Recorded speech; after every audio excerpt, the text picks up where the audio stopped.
A frightening new study of over 2,000 pet owners finds that over 30% of respondents think their animals shield them from bad spirits. Asterisk. With her bright reddish-orange fur rippling, Fox was peering at the empty space under the door frame while Mary peered over her laptop at him. The door itself wobbled a little from side to side. That area was the same every time. Mary got up, feeling apprehensive. Fox. Treaties. As soon as she rattled a bag of cat goodies, Fox leaped over and began to purr. They joked that she had always been such a rapacious little kitty, willing to sell the humans for a few sweets. "Hey!" Mary exclaimed, "Be careful, you almost had my finger there," as she gave her the goodies. One more joke within the family. This was a novel behavior. Mary attempted to recall if Fox had glared and snarled at doors prior to their relocation, but she was unable to recall for sure. Generally speaking, Fox was a laid-back, relaxed elderly cat who enjoyed lounging in the sun. She accepted their strokes and pats with a casual contempt, but she would later climb on their laptops to get their attention when they were using them. All very standard cat fare. She leaped to grab Tommy when she heard him sobbing on the baby monitor. As she was leaving the living room, she happened to look back and noticed that Fox had gone back to the same location by the door frame, where he was staring at the empty area. She growled softly. The air seemed to move and flicker. Tommy's cries rose to a piercing shriek, but Mary couldn't move. There was something, a shape, a thickening of space around Fox. For one split second, Fox seemed to lift, snap and twist out of shape, her paws stretched out, her lips drawn back in a terrible snarl, a short sharp howl rising over Tommy's shrieks. Then everything snapped back into space. Fox was calmly padding to the couch, nestling into her favorite napping spot. Mary shook her head and rushed to get Tommy. As he calmed down, she carried him back to the living room with him. Fox was standing in the middle of the room, staring straight at them. Tommy erupted into wild screams louder than anything Mary had ever heard. She cuddled the frightened baby close to her, trying to protect it from the thickening darkness that was surrounding them. As Mary and Tommy were lifted and carried away, she managed one last glance at her old living room. A woman who looked like her was bending down, her hand outstretched towards Fox. Fox was sniffing excitedly at the treats she was holding out. Next to Fox, a happy baby dressed in Tommy's clothes was crawling. Mary wailed with agony as the realization hit her. Fox had indeed sold her and Tommy for a handful of cat treats. Her last view of her home was the replacement baby lifting its head, looking straight at her with bright yellow eyes, and grinning. Then the darkness descended fully on them. Father Doherty bound Sophia to the bed and gagged her during an exorcism in the bedroom of a rundown apartment on the 10th floor. Sophia writhed and wiggled, trying in vain to escape Father Doherty's spell, her angry yellow eyes bulging cruelly from their sockets. Her screams would have echoed through the tall skyscraper if they had removed her gags, since every word that came out of his mouth stung like a bee. Knowing a little about what her poor daughter was going through, Sophia's mother stood by her bed and attempted to stroke her sweat-dampened head. Camilla, their pet cat, skulked nervously around the bed. Sophia scowled at her mother, who had summoned the father and set her up to be a prisoner, at his mercy.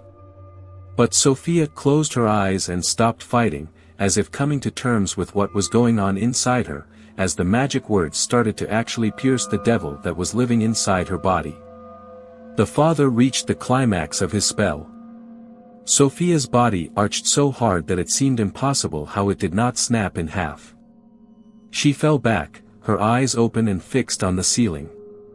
Mom noticed a tint of their usual blue breaking through the yellow. Camilla jumped on the bed and hunched over Sophia's feet. Silent, Father Doherty reached out and lay his hand on Sophia's forehead. The cross on his chest glowed, as if plugged into a socket, and shivered. Suddenly Father gave a shout. The cross snapped in half, the lower half falling to the floor while the upper dangled uselessly. Father Doherty's eyes widened and Mom could clearly see the yellow spreading through his irises. Sophia's body relaxed entirely, and she seemed to fall asleep. With a mother's instinct, Mom started quickly snapping open those awful restraints and loosening the gag. Camilla howled, a terrible noise, and started stepping towards Father Doherty, now gripping his broken cross and contorting his body unnaturally. At the same time, Mom moved to the window, and pushed it fully open. Her sharp teeth bare and her face twisted with rage, Camilla leapt from the bed right into Father Doherty's face, digging her unclipped claws deep into his body. A very human scream broke forth from Father Doherty as he stumbled backward, trying to get the cat off his face. Mom gave a gentle guiding push, and out of the window he went, Camilla still glued to his face. As if wakened by the commotion, Sophia sat up suddenly, her eyes a pure azure. "Mom," she called, before spotting her mom at the window, looking out. She got out of bed, and joined her. The priest lay still, a crumpled bloody mess on the pavement. People were gathering. Camilla was walking away, her tail held high. Sophia and Mom knew she was walking towards the fire escape around the back of the building. Mom shut the window firmly.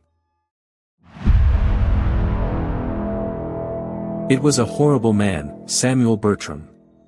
It was no secret that he was a harsh and cruel person toward everyone.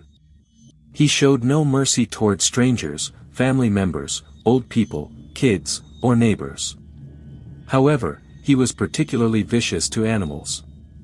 He was occasionally overheard saying, "Fucking cats," while kicking a stray across the street. Even though it was really kind toward Samuel, it didn't matter because his cruelty had no other motivation than his own imperfect character. Of course, the majority of stray cats in the area knew to stay away from Samuel. However, one day, a tiny kitten that was ignorant of better judgment was approaching its mother and was neither quick enough nor intelligent enough to evade Samuel's wrath. Before it knew what had happened, it found itself flying across the street into a brick wall. The wall wouldn't give, so the kitten's body did. In an attempt to save the kitten, the mother hurried over to it, but it was already too late. The kitten issued a farewell mew, closed its eyes, and stopped breathing after turning to face its mother.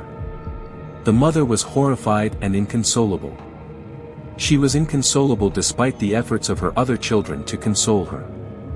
She turned to face the man, and her eyes glowed with an intense anger that was stoked by the racial memory of millennia of human cruelty and abuse. Other cats that had been hiding gradually emerged from alleys and other hidden locations, and they too started to stare with glowing eyes as the mother's wrath resonated with them. They began feeding off of each other, the radiance increasing until like unto a star on earth. After a few moments, the luminescence died down. The cat's eyes remained focused on the man. Focused only on himself, Samuel never noticed. Samuel woke the next morning, miserable as always.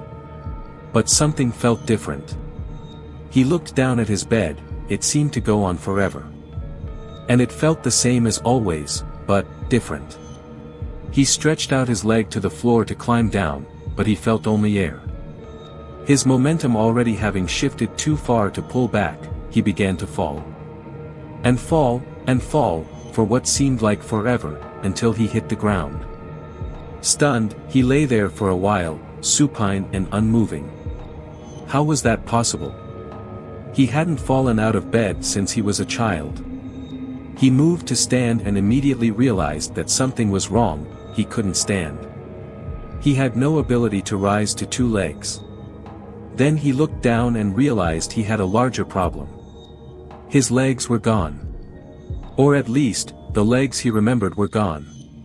In their place were tiny little stumps leading to a small, furry body with big furry ears and small paws. And a tail. What the hell? He was a mouse. How was this possible? Was he dreaming? Had he been drugged? He had no idea what to do next, and he was thinking it through when he heard something stomping through the house.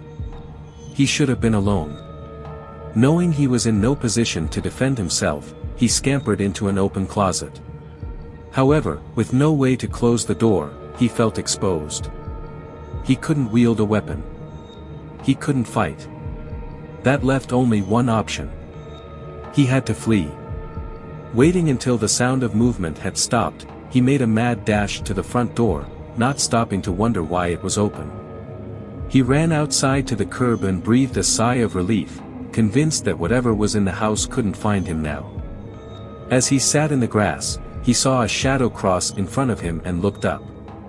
And saw the last thing he wanted, the last thing he'd ever see. Surrounding him, in every direction, were cats. A veritable phalanx of cats, each a colossus so large that together they blocked out the sun. There were black and white, brown and gray, striped and spotted, long-haired and short. But all had two things in common. They were all staring at him with eyes glowing. And they were all angry. As he saw his end approaching, he had one final thought as their sharp teeth descended on him. Life was cruel.